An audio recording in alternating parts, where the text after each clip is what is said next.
You see them all the time on social media, don't you? These guys rocking up to a beautiful modern home with a high-powered jet wash, ready to blast away at a delicate K-rend wall or a clay tile roof as if it's a dirty tractor caked in mud. And it honestly makes my blood boil because it's a fast track to absolute disaster. I've seen rendered walls completely ruined, water forced deep into the cavity of the property, causing thousands of pounds in structural damage, all because someone thought, oh, I'll just turn the dial down a bit on my pressure washer and call it soft washing. But here's the reality. True soft washing isn't just pressure washing with the training wheels on. It is a completely different science. Let's break down what's actually happening here. When you soft wash, you're using incredibly low pressure. We are talking 40 to 80 psi, which is basically the same force as your everyday garden hose. So how on earth does it clean? Well, it's not the physical force of the water doing the work, it's the chemistry. We use targeted biodegradable cleaning solutions, specifically sodium hypochlorite or biocides like DDAC, to sanitize the surface. We're not just blasting the top layer of dirt off, we are actually killing the organic biofilms, the algae, the moss, the lichen and the black mold, right down at their microscopic root structure. It's like the difference between just mowing a weed and actually treating it so it doesn't grow back. But then you get the guys who think they can just throw some raw bleach and water into a plastic bucket, splash it on a wall and walk away. Apart from being incredibly dangerous, it's a massive waste of money. Why? Because of surface tension. If you spray raw chemical onto a vertical rendered wall, it's just going to run straight down the surface and pool in the homeowner's prize flower bed, killing their petunias.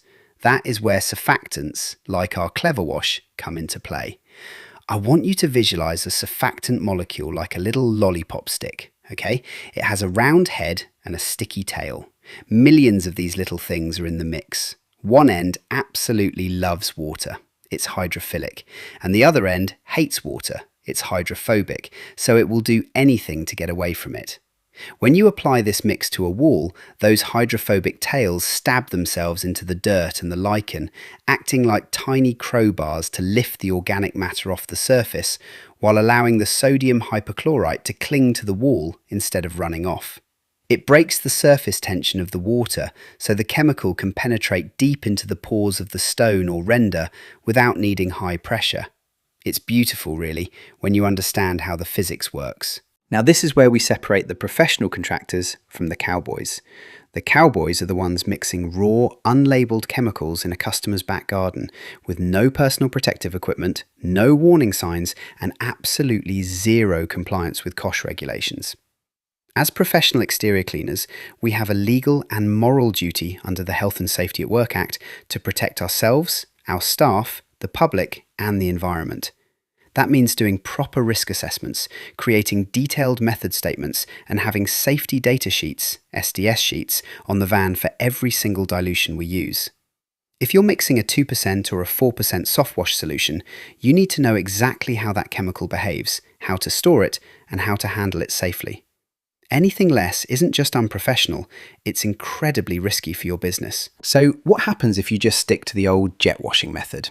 Let's do a quick post-mortem on that.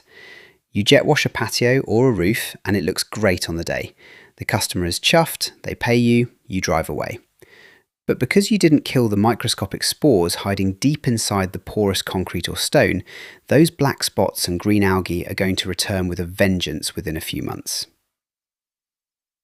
With soft washing, because you've actually sanitized the substrate, that surface is going to stay clean up to 4 times longer than it would with high pressure water alone.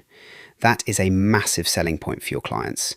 You can confidently offer a multi-year stain-free guarantee, which completely changes the value proposition of your business. But with great power comes great responsibility, right? When you're using sodium hypochlorite, you have to mitigate the risks. One of my favorite phrases in this industry is, dilution is the solution to pollution. Before you even think about spraying a chemical near a flower bed, you need to wet down the surrounding grass and plants. If the soil and the leaves are already absolutely soaking wet, they aren't thirsty. They won't absorb the chemical runoff if a bit of overspray hits them. And as a pro tip, we keep horticultural gypsum pellets in the van. If we get a spill or need to protect a highly sensitive root system, we sprinkle those gypsum pellets down. They actually bind to the sodium and neutralize the salt in the soil, protecting the plants.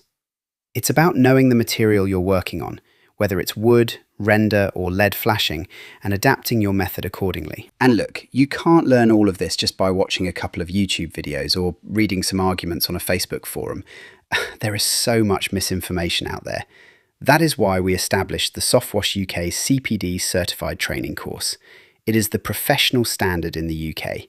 We don't just teach you how to buy a pump, we teach you the real science of mixology, surface identification, health and safety compliance, and how to price your jobs so you're actually making a premium profit. Once you're trained, you get listed on our approved Softwash applicator directory, which immediately builds trust with commercial clients and high-end homeowners who want to know they are hiring a certified professional, not a cowboy with a pressure washer. So, here is my challenge to you before you head out to your next prospective job. Don't just look at the surface and think about how fast you can blast it. Take a proper look. Is it physical dirt or is it organic growth? Identify the biological contaminant. Is it red algae, black lichen, or moss?